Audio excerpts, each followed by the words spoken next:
예배에 오신 모든 분들을 주님의 이름으로 환영합니다. 오늘 말씀은 구약성경 열왕기하 2장 19절로 22절 말씀입니다. 구약성경 열왕기하 2장 19절로 22절 말씀 제가 읽겠습니다. 그 성읍 사람들이 엘리사에게 말하되 우리 주인께서 보시는 바와 같이 이 성읍의 위치는 좋으나 물이 나쁨으로 토산이 익지 못하고 떨어지나이다. 엘리사가 이르되 새 그릇에 소금을 담아 내게로 가져오라 하매 곧 가져온지라. 엘리사가 물 근원으로 나아가서 소금을 그 가운데 던지며 이르되 여호와의 말씀이 내가 이 물을 고쳤으니 이로부터 다시는 죽음이나 열매 맺지 못함이 없을지니라 하셨느니라 하니 그 물이 엘리사가 한 말과 같이 고쳐져서 오늘에 이르렀더라. 아멘.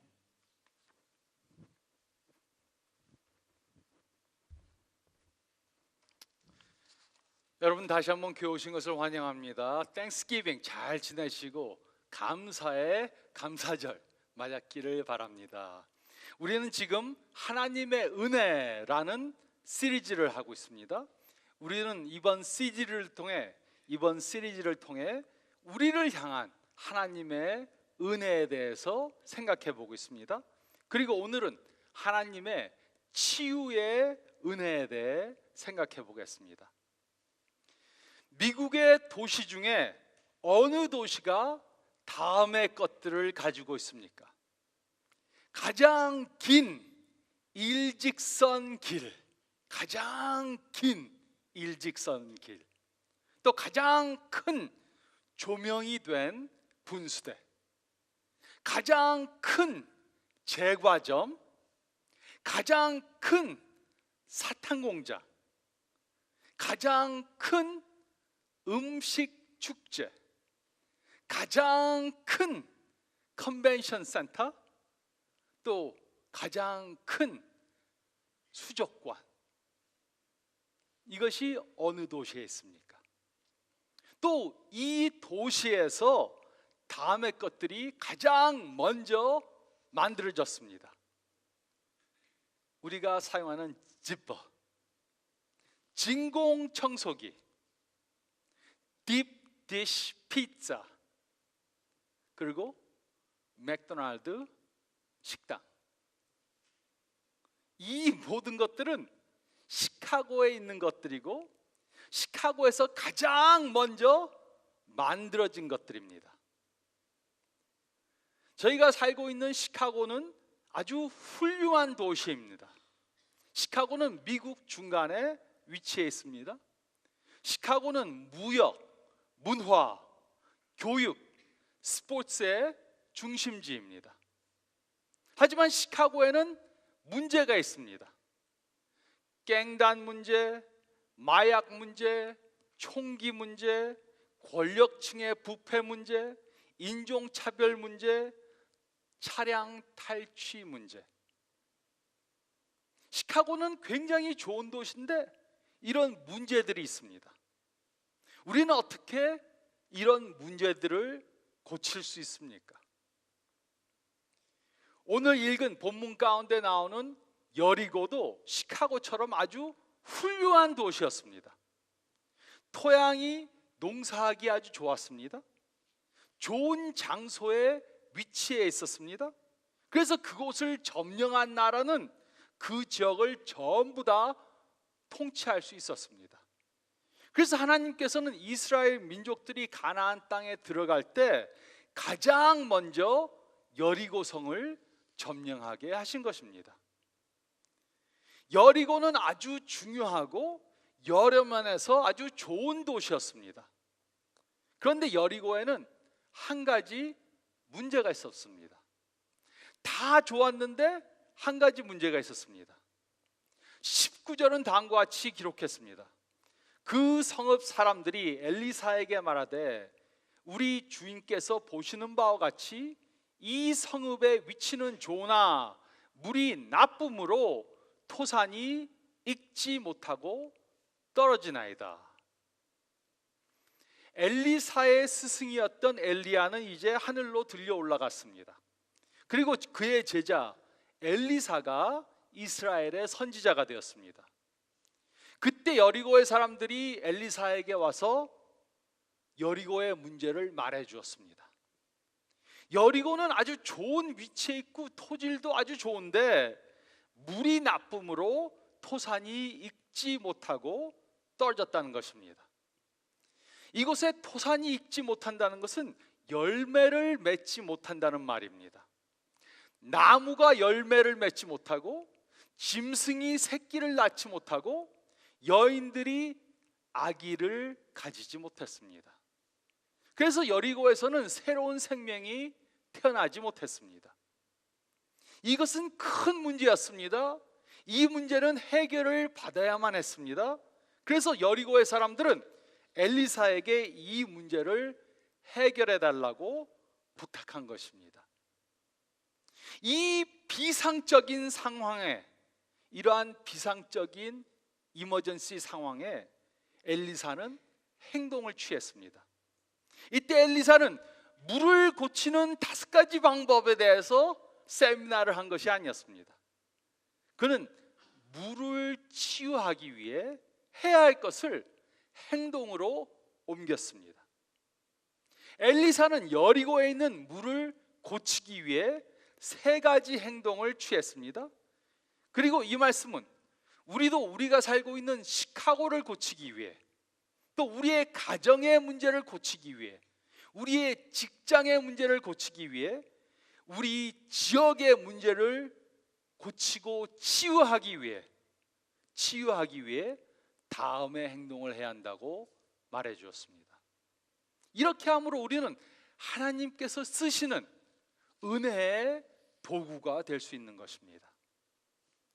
첫째로 저희가 읽은 말씀 가운데 20절 말씀을 보면 우리는 새롭게 변화되어야 합니다.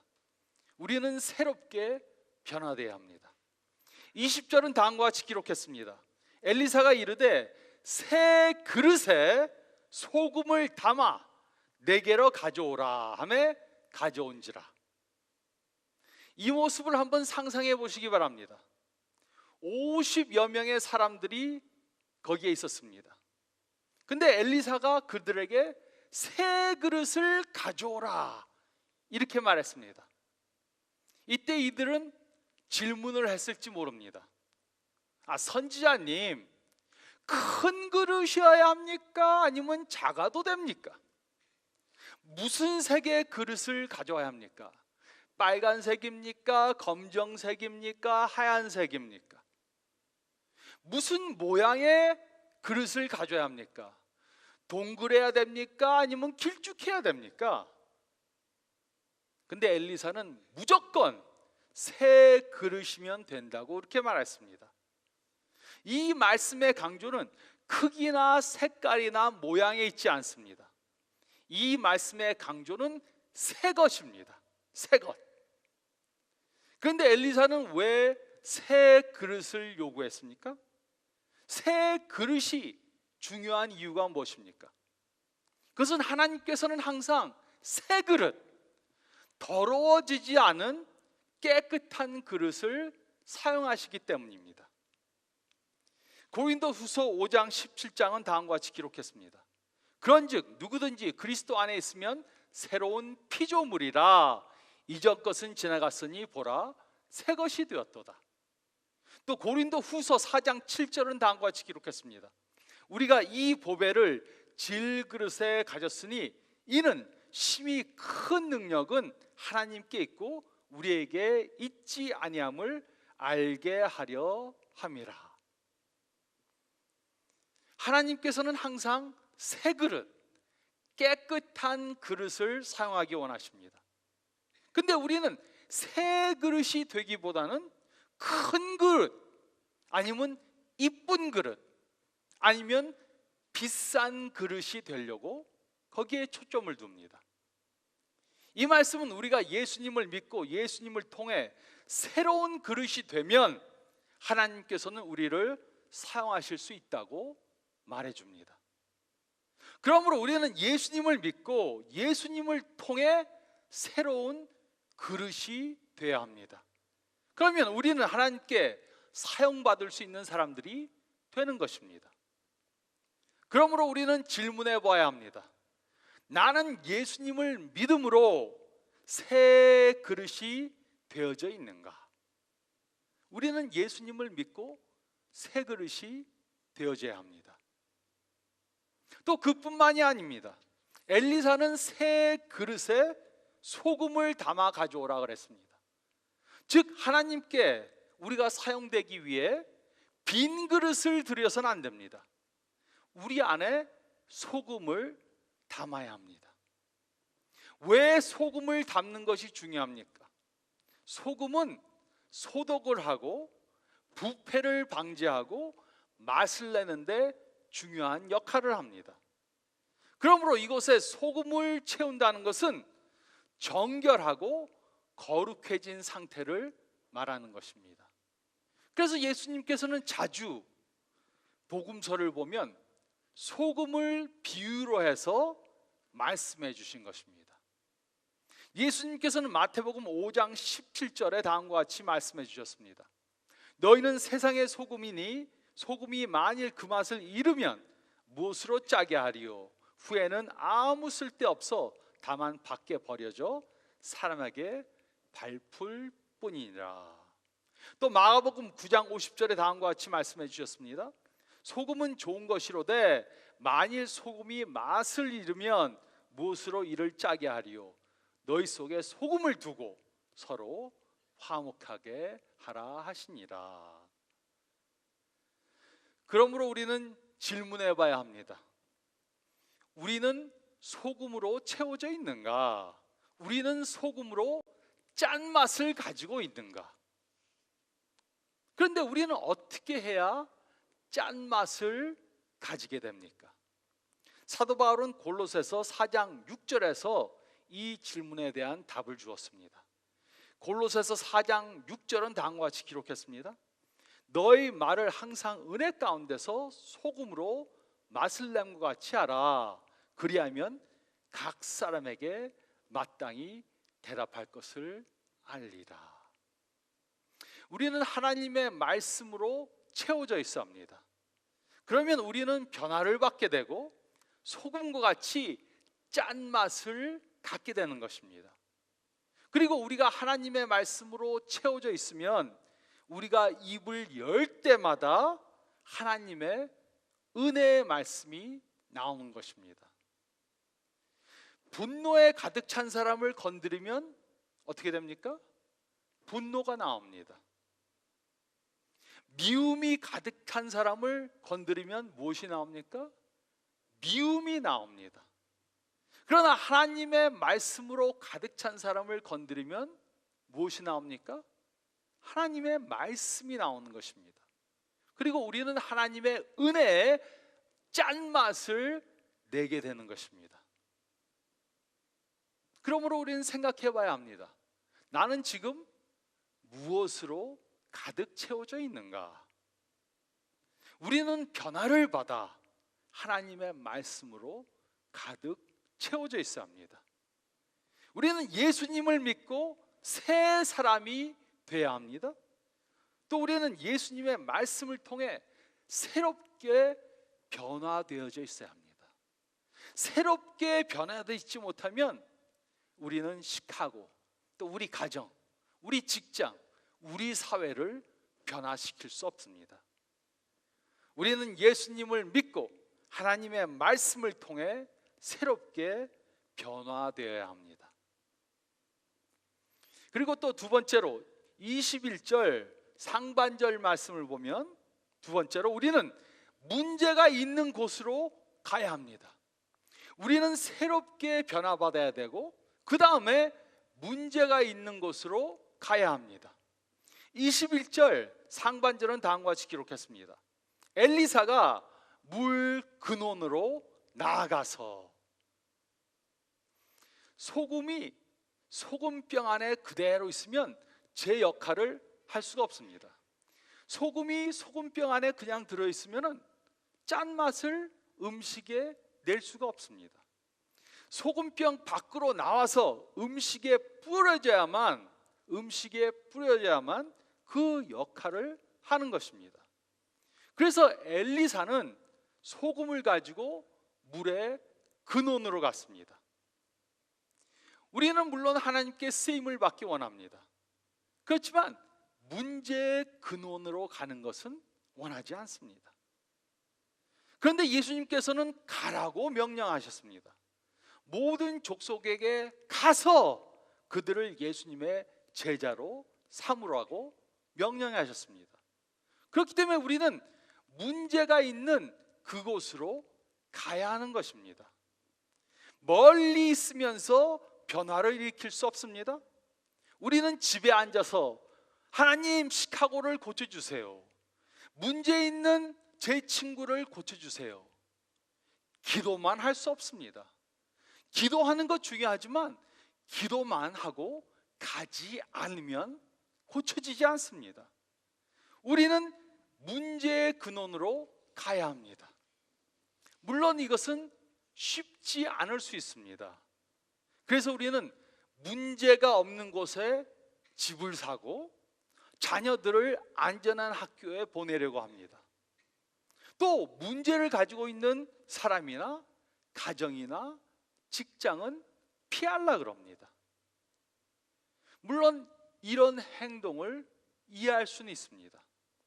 하지만 우리가 문제가 있는 곳을 외면해서는 안 됩니다. 우리는 문제가 있는 장소로 가야 합니다. 그리고 우리는 문제가 있는 사람들에게, 하나님을 모르기 때문에 문제를 가지고 있는 사람들한테 가야 합니다. 우리가 한 알의 소금이라고 생각해 보시기 바랍니다. 소금통 속에 있는 한 알의 소금입니다. 소금통 안은 아주 따뜻하고 편합니다. 우리는 다른 소금들과 친교를 하고 있습니다. 그때 소금 중 하나가 말했습니다. 소금으로 태어난 것이 얼마나 좋은 것인가, 정말 축복이다. 이 안에 있으니까 너무 편하고 따뜻하고 좋다. 이때 다른 소금이 말했습니다. 야, 정신 차려. 너는 이 통 위에 구멍이 뚫린 게 보이지 않냐?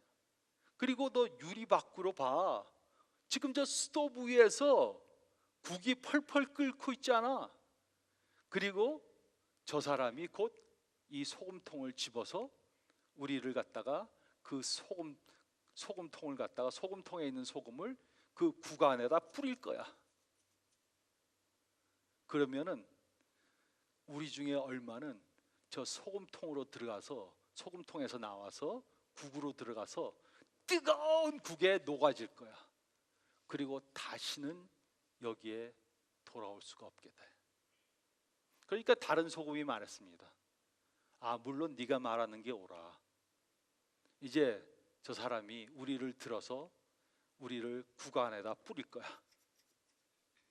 그러면 우리는 그 국 안에 뜨거운 국 속에 들어가서 녹아지고 다시는 이 소금통 속으로 들어갈 수가 없어.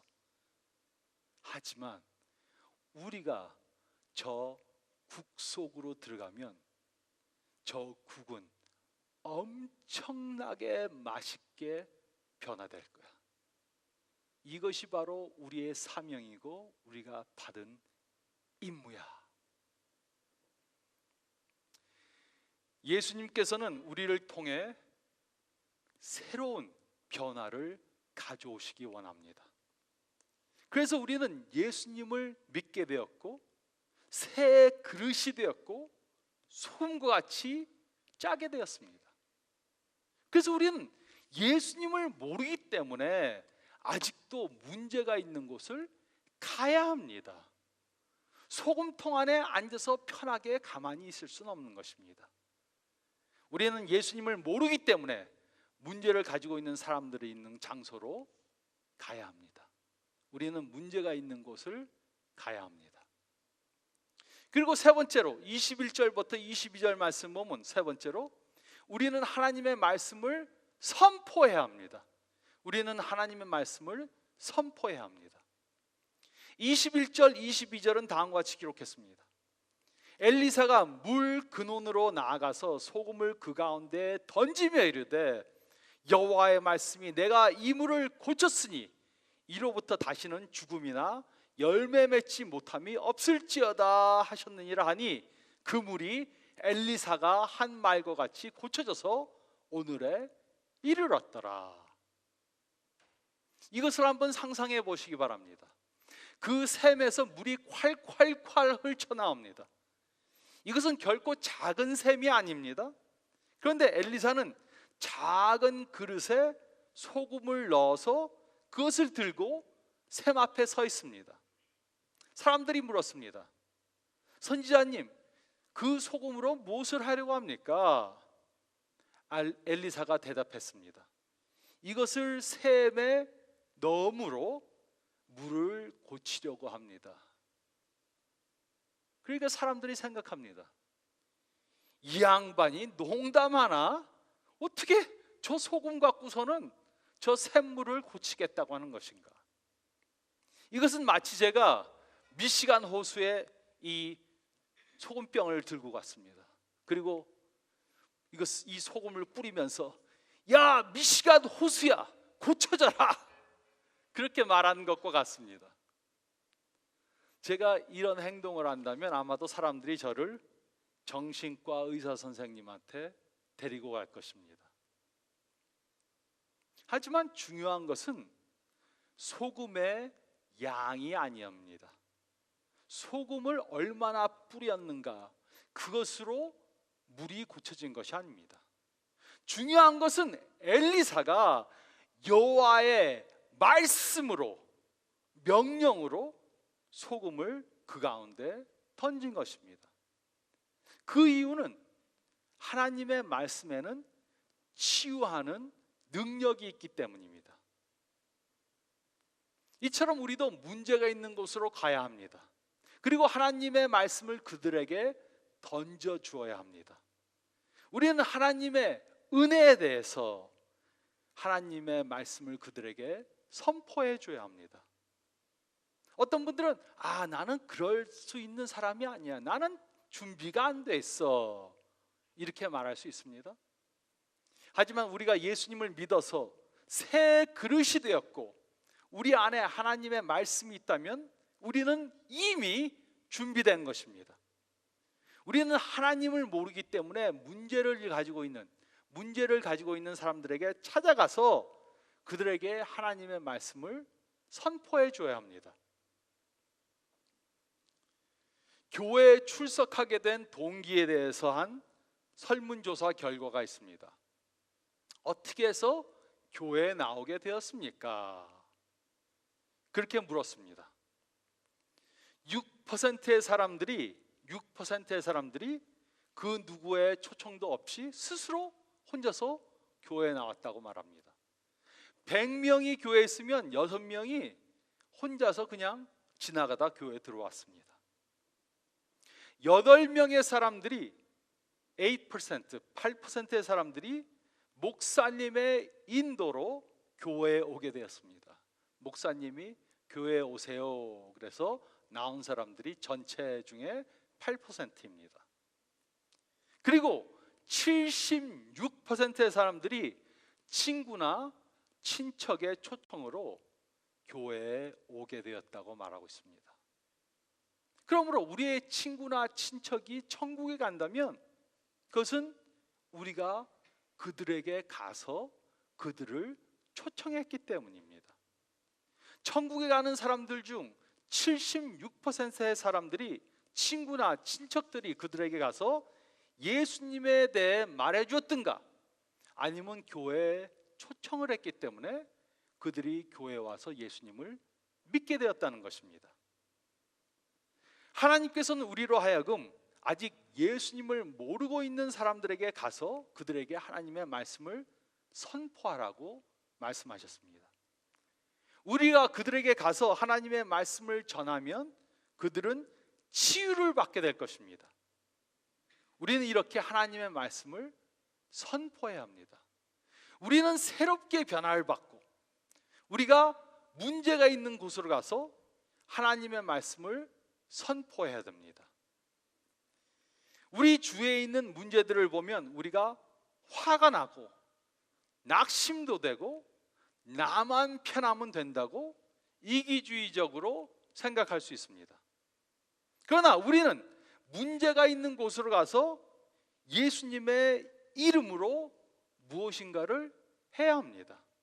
그럴 때 우리는 하나님의 놀라우신 기적을 경험하게 될 것입니다. 우리 중에는 내가 할 수 있는 것은 별로 없어. 내가 무엇을 할 게 있는가? 이렇게 생각할 수 있는 분들이 있습니다.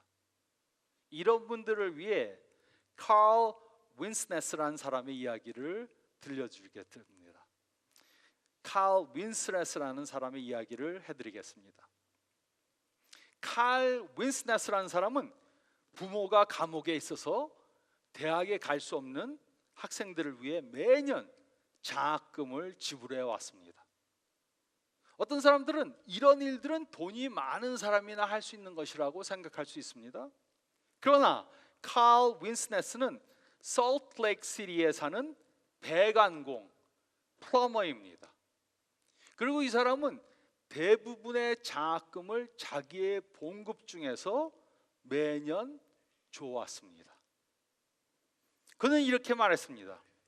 저는 담배도 안 피우고 술도 안 마시고 스타벅스에 가서 커피도 안 마시고 HBO 케이블 TV도 안 봅니다. 저는 돈을 아껴서 17명의 학생들에게 1,000불씩 장학금을 매년 줍니다. 3만 불을 버는 사람인데 17,000불을 장학금으로 줍니다. 그가 이런 일을 하게 된 이유가 있습니다. 그는 부모가 감옥에 가서 대학교에 갈 수 없는 학생들의 처지를 잘 압니다. 왜냐하면 칼 윈스네스는 자기 집에 누가 들어와서 침입해 들어와서 그 사람을 총으로 쏴서 죽였습니다. 근데 그 사람이 경찰관이었습니다. 그래서 그는 17년간 감옥 생활을 하게 되었고 17년 동안 감옥에 있었기 때문에 자신의 두 딸은 돈이 없어서 대학을 갈 수가 없었습니다. 그래서 이제 그는 감옥에서 나와서 플러머, 배관공으로 일하면서 매년 3만 불을 버는데 그 중에 17,000불을 장학금으로 지불하고 있습니다. 돈이 많고 지위가 높아야 문제를 해결하는 사람이 되는 것이 아닙니다.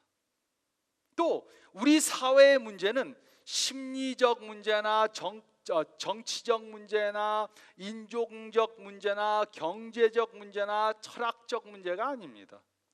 우리 사회의 궁극적인 문제는 영적 문제입니다.